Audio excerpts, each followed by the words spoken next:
തന്റെ മന്ത്രിസ്ഥാനം തടയാൻ INL വിമതർ തുടക്കം മുതൽ തന്നെ ശ്രമിച്ചിരുന്നുവെന്ന ആരോപണവുമായി അഹമ്മദ് ദേവർകോവിൽ രംഗത്ത്.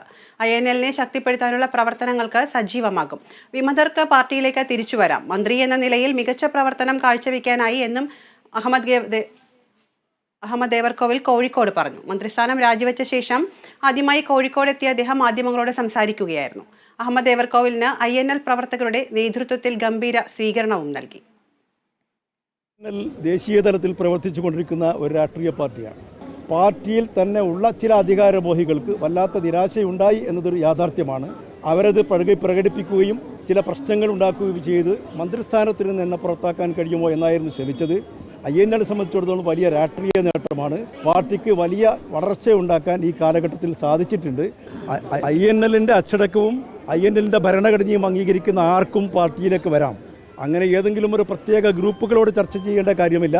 പാർട്ടിയിൽ നിന്ന് ഞങ്ങൾ പുറത്താക്കപ്പെട്ടവരൊഴികെ ഉള്ള ആളുകൾക്ക് ഏത് നിമിഷവും പാർട്ടിയുമായി സഹകരിക്കാം.